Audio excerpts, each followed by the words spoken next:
With the new best support character in the game being the Shorekeeper dropping in the first phase of 1.3, and the one-man army DPS Jiyan pretty much being confirmed to be dropping in the second phase of 1.3, players are left wondering where their Ashtrites would be better spent. Both are completely different characters due to their roles, but both will be insanely valuable for many players in 1.3, and will definitely have some players that don't have Jiyan or are more recent to the game thinking who would be the character that they should prioritize. So with that, I'll be going over the value of both the Shorekeeper and Jiyan in 1.3, how much of an impact their signature weapons would have on the character, and ultimately, who should you prioritize picking up for your account. Of course, with the recent release of the 1.3 beta, a ton of information has been revealed. But I won't dive too deep into leak territory with the Shorekeeper since there isn't really a need to. And since I'll be dropping a guide video on the Shorekeeper later on just in case there are any sudden kit changes within the next week or two. Just before we jump into it, as always, would really appreciate it if you could subscribe to the channel for more WutheringWaves content and drop a like if you enjoyed the video. Now with the Shorekeeper, off the rip, she will have the most value overall in 1.3 and will actually be the most valuable character since launch. Purely due to the fact that she is a premium support character, so the Shorekeeper would have abilities such as being able to heal and increase the damage dealt from your DPS characters. However, with the Shorekeeper specifically, and take this with a grain of salt, she will have the ability to not only increase the damage dealt of your DPS characters, but will be able to additionally increase their crit rate. So with that alone, the Shorekeeper definitely becomes the best support character in the game by far. I mean, there isn't really much competition as the only other amazing support character is Verina, and she is still a support players will use on another team. However, with the Shorekeeper increasing crit rate, it makes building your DPS characters less of a pain, as there would be less stress on you having to pull crit rate rolls on your echoes, which is a lot more helpful than it sounds. Also, the same applies for weapons, as there would be less pressure on having to pull for weapons with crit main stat specifically. Of course, a weapon with either crit rate or crit damage as the main stat would be even better, but with the Shorekeeper providing a helping hand in your crit value, you wouldn't have as much of a problem using a weapon with an attack main stat. So essentially, the Shorekeeper will just make building your DPS characters slightly easier, which does go a long way when you are required to build many DPS characters later down the line.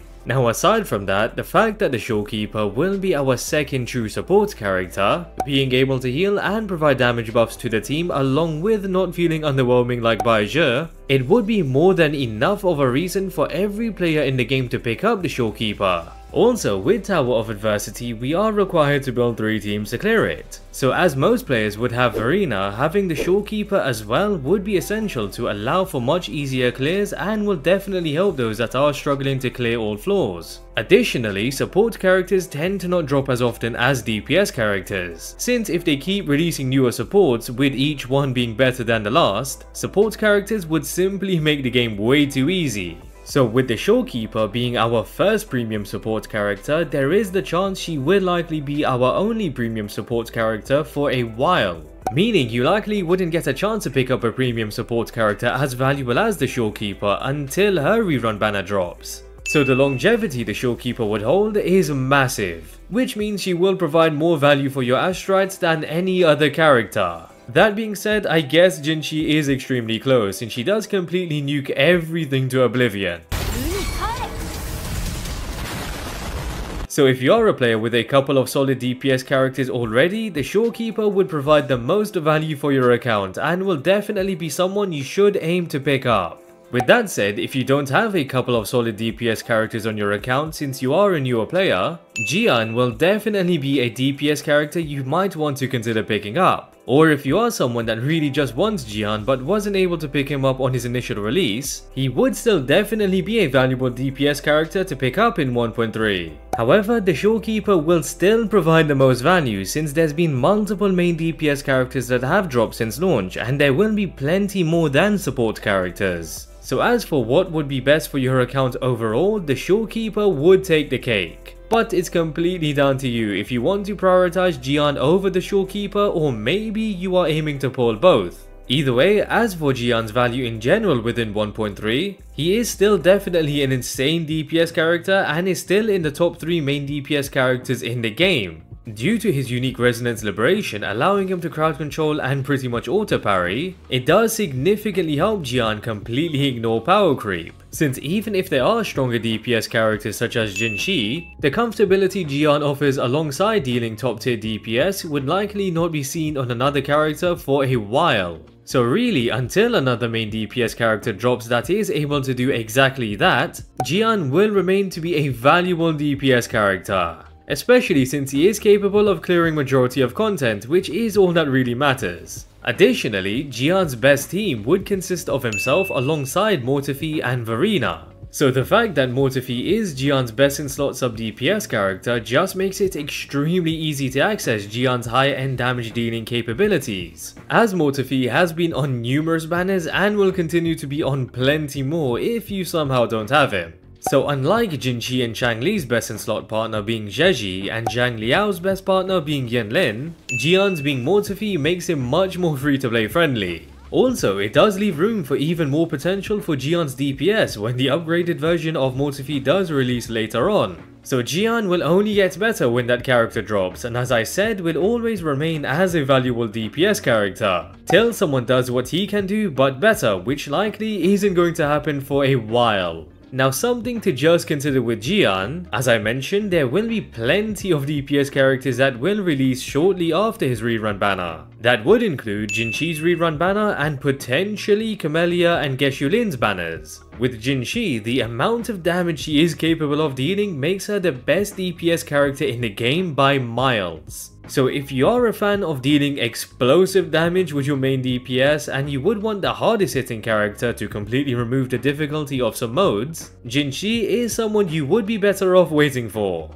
With Camellya and Geshulin, it's purely speculation, but I'm confident they both will be main DPS characters and possibly will drop either right after 1.3 or a few versions afterwards. So in terms of damage dealing, there will be DPS characters that will release shortly after Jiyan's rerun, which will be able to deal a ton more damage. So if you want more damage from a DPS character, then you should skip Jiyan's rerun banner. However, as I've said, he is still a valuable character due to his comfort of use whilst dealing good enough damage to clear majority of content. So it is completely down to your preference. Now as for the signature weapons, the one you likely would need to pick up would be Jiyan's weapon, purely due to the fact that his liberation damage scales off heavy attack damage. So with Jiyan's signature weapon being able to provide up to 48% heavy attack damage, along with a 12% increase in attribute damage and a 48% crit damage main stat, it would be more necessary to pick up Jiyan's signature weapon than most signature weapons. Especially since no other weapon can provide an increase in heavy attack damage apart from a 3-star weapon, which you shouldn't really be using anyways. Also, as DPS characters tend to take up the most field time and will be the character you rely on to deal the most damage, means they would be even more reliant on their signature weapon. So with that, if you are planning to pick up Jiyan, you likely would need to consider picking up his signature weapon to really tap into his damage dealing potential. Now if you already own Jiyan but wasn't able to pick up his weapon with him, I would definitely advise for you to still pick up his weapon if you still intend to main him.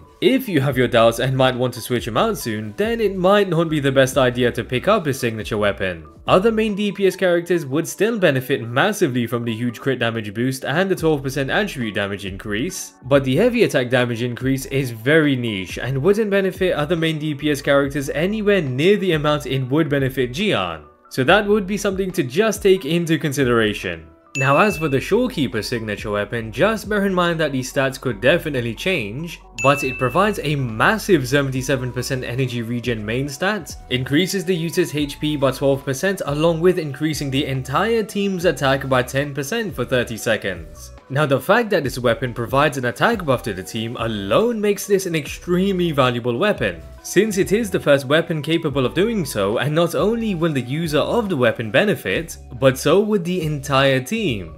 Also, with the ability to switch weapons between characters in Tower of Adversity, means you would be able to use it on the Shorekeeper and other supports for your teams that use a rectifier. So this weapon provides a ton of value, and even if you aren't picking up the Shorekeeper, which I highly recommend you do, picking up this weapon alone would even be something to consider. However, unlike the other weapon types, the Rectifier does have a 4-star weapon which I would consider to be a hidden 5-star, and that is the Variation. Not only does it provide energy regen as the main stat, but it restores a massive amount of concerto energy for your support. So you can pop those outro skills a lot more frequently and go through rotations even quicker. So as great as the Shorekeeper's signature weapon is, the variation is an amazing alternative option. Which means you can skip the Shorekeeper's weapon if you want to, and if you aren't able to pick it up, there is less stress since you likely do have access to the variation.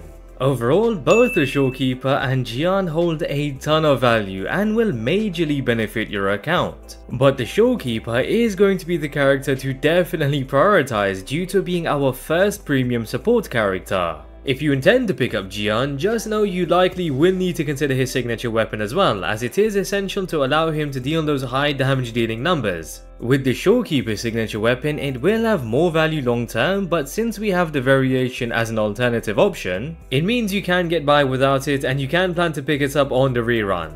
Now with everything considered, it will be down to you on who you pull for, but just bear in mind, we have much more variety for top DPS characters than support characters, so it's pretty simple on who you should prioritize. But as always, it's down to how your account looks and your own preference. And with that, I hope you guys enjoyed the video. Would really appreciate it if you could subscribe to the channel for more WutheringWaves content, and if you enjoyed the video, drop a like. Also drop a comment down below on what you are planning to summon for in 1.3. And yeah, hope to catch you guys later.